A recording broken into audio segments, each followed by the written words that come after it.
Good day po sa inyong lahat. Welcome na naman sa another episode ng ating vlog. Yan. Ngayong umaga, ang pag-uusapan natin ay tungkol sa ongoing na harvest natin ng RTL sa ating pang December 7 na batch. Yan. So inumpisan na po natin yan last week at sa kasalukuyan ay ongoing po yung deliveries natin. So kagabi, nag-load po kami ng 3,060 heads na RTL papuntang dyan po sa may Pampanga, dyan sa may Candaba. Ayan. So shout out po sa sa nag-avail, walang iba kundi kay Ma'am Flor.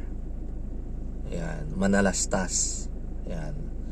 Si Ma'am Flor ay, kung di po ako nagkakamali, ay brother-in-law po nila yung sikat na YouTuber na si yung TechRam. Ayan. So yung content po ni Sir TechRam ay tungkol sa yung pagtulong sa mga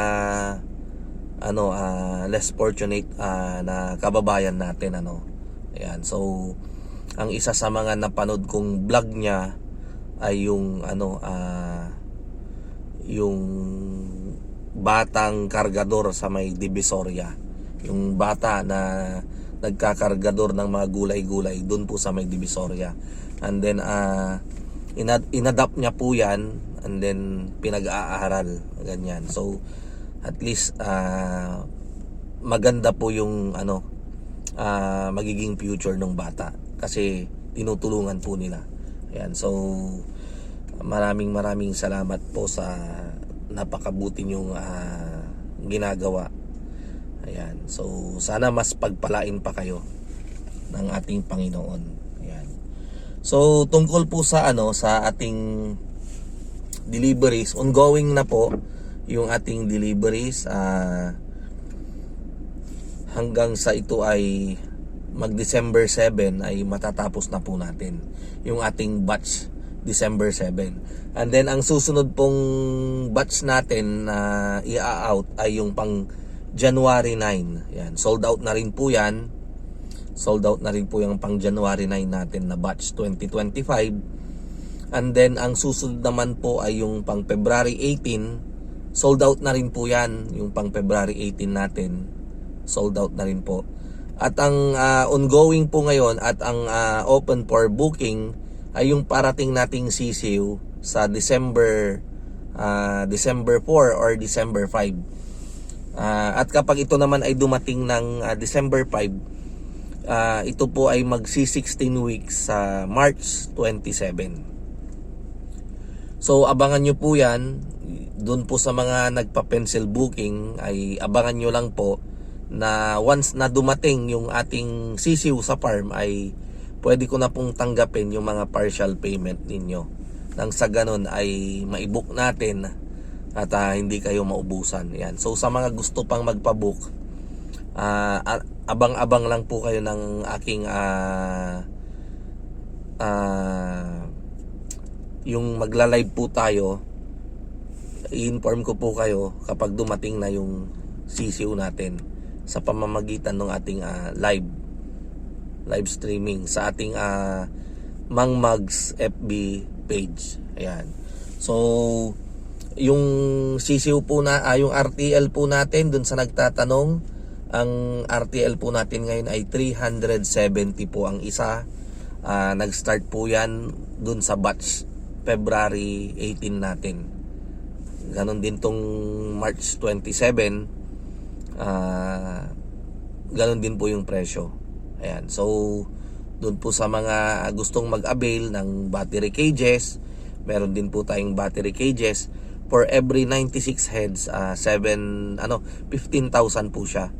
Yung 48 heads, 7,500. Ayan. So i-multiply nyo na lang po kung ilan yung kukunin ninyo para malaman nyo po yung presyo. Ayan. Pero may isa ring simpleng pamamaraan. Kung ilan yung gusto yung kunin, i-multiply nyo lang siya sa 156.25 pesos. So kung ilan yung capacity na kukunin ninyo, halimbawa 528 capacity or 504 heads, 1,008 heads, multiply nyo po palagi yan sa 156.25. Yan po yung presyo ng ating battery cages. At doon rin po sa mga gustong magpagawa ng kanilang housing or gustong gumawa ng kanilang poultry house, feel free lang pong mag-text po kayo. Mas maganda po pala kapag text para yung mga napag-uusapan po natin na isi-save po, andun po yung ating conversation, na anytime pwede nating i-review.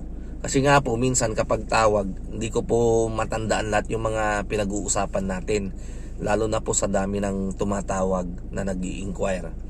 So mas maganda pa rin po na i-text nyo na lang po at sigurado pong mare-replyan ko po yan.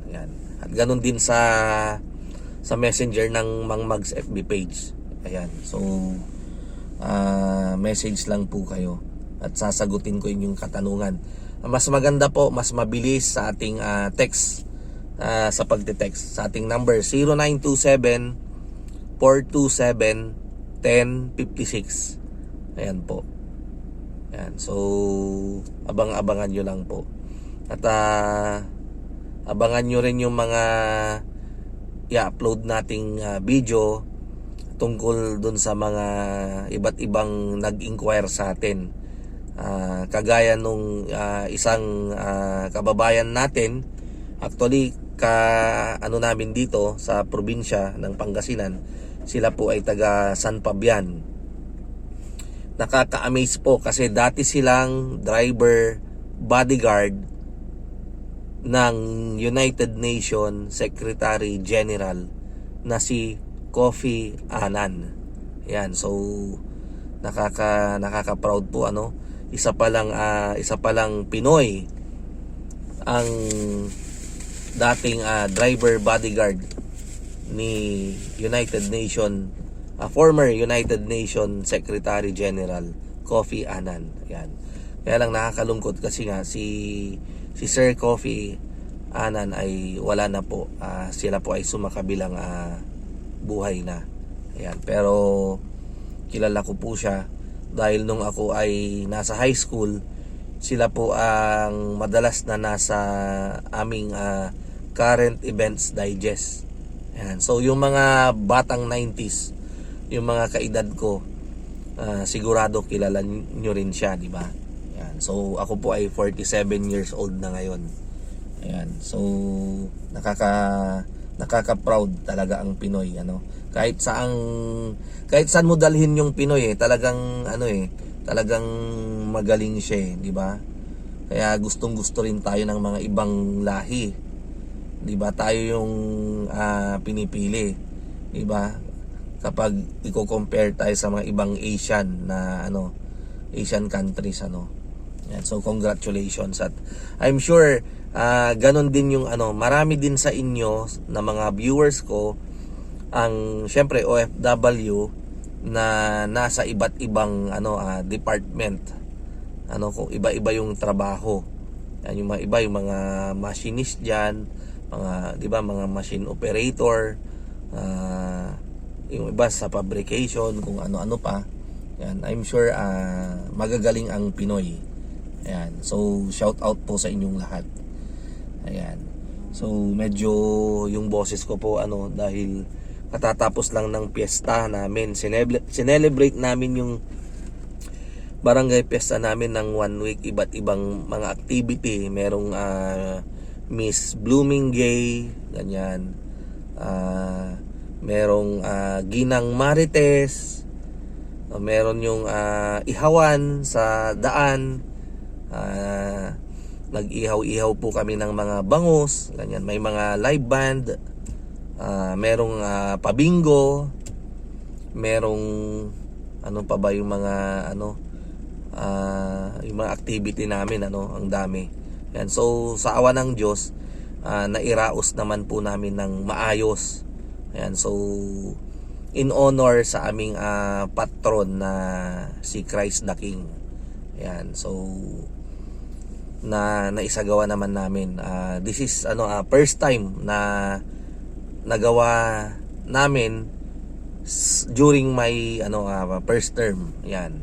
Ito yung unang piyesta namin. Ayan. So napakaganda rin.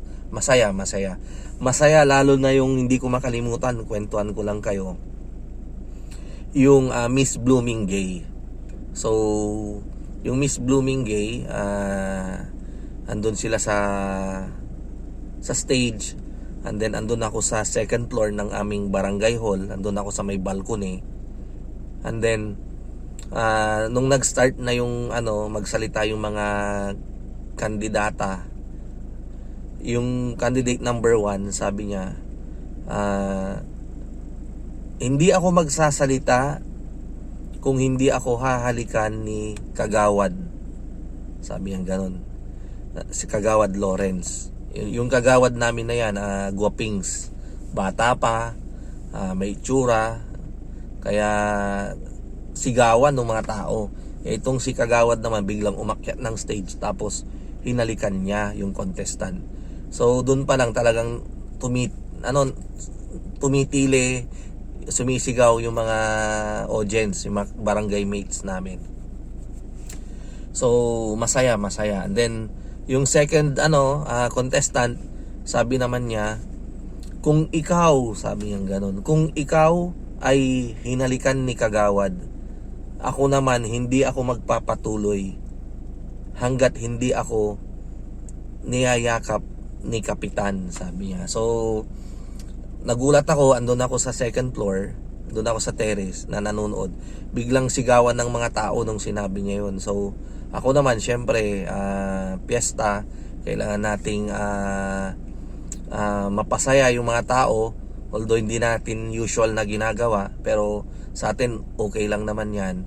Kasi di ba unang-una yung younger brother ko, si Sam, ay member po siya ng LGBTQI, at siya po yung provincial president ng LGBTQI Pangasinan, at isa siya sa mga panel of judges.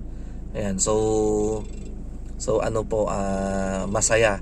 So ang ginawa ko, ako ay dali-daling bumaba ng barangay hall, at saka umakyat naman ako ng stage. Sabay pag-akyat ko doon, inamoy ko pa kunwari yung kilikili ko kung mabango, and then tsaka ko siya niyakap. So sigawan as in tawanan talaga. Ayan, so masaya. Kaya sa mga susunod na taon, sabi ko mas pagagandahin pa natin. Ayan, kung kakayanin natin nga na yung siguro orkestra sa susunod na taon, kapag tayo ay malakas yung ating pangangatawan, at kahit papano ay meron tayong magagamit na financial Ayan, so yun po, medyo na-miss ko rin po kasi kayo. Medyo matagal-tagal din akong hindi nakapag-upload ng video. Kasi ultimong yung mga material natin na pinapa-edit natin kay Green ay hindi niya po na-edit kaagad, kasi nga po busy rin siya sa pag-prepare ng mga yung sa piyesta namin. So ngayon napilitan na akong gumawa ng video habang ako ay andito sa may dump site, sa may MRF namin. Ito po yung property ko na pinapatambakan, and then dito namin nilalagay pansamantala yung mga basura ng barangay namin. Kasi nga 'di ba sa mga yung dating MRF nasa gilid lang ng kalsada, kaya nangangamoy, sobrang baho po doon dati dito sa aming barangay. Pero nung pinagawa ko ito nga pinapatabunan ko, kaya medyo okay na siya. Ayan, wala na po yung mabaho. Ito nga po, yan, nililibot ko kayo. Ito po yung aking pinapatambakan. Inuunti-unting tinatambakan. Ayan. And then binabakudan din. Ayan, so ayan po. Ayan, so today is December 2. Ayan, December 2. At i-upload natin to kaagad. Ayan. So para po sa mga katanungan, pwede po kayong i-comment dyan sa baba or mag-text po kayo at para masagot po natin yan. Ayan. And then siguro sa mga susunod na araw, ganito na naman yung setup natin. Gagawa na naman ako ng video na may mga ganitong background. Ang importante naman po ay makita, marinig nyo po yung ating yung content hindi naman tayo yung more on sa video. Importante naintindihan nyo po yung mga isinasagot ko sa inyong mga katanungan. Ayan. Although ngayon medyo napakwento tayo. Ayan. So maraming salamat po. Ulitin ko po bago ko wakasan yung ating video. Ongoing po yung harvest natin ng batch December 7, 2024. And at dun sa mga gustong magpabook ng inyong RTL ay open for booking po yung ating March 27 na batch. Ayan. So maraming salamat po. Kita-kita po ulit tayo sa mga susunod nating vlog. Once again, ito po ang inyong kaibigan, ang inyong kamanukan, walang iba kundi si Mang Mags. God bless po at mabuhay. Thank you.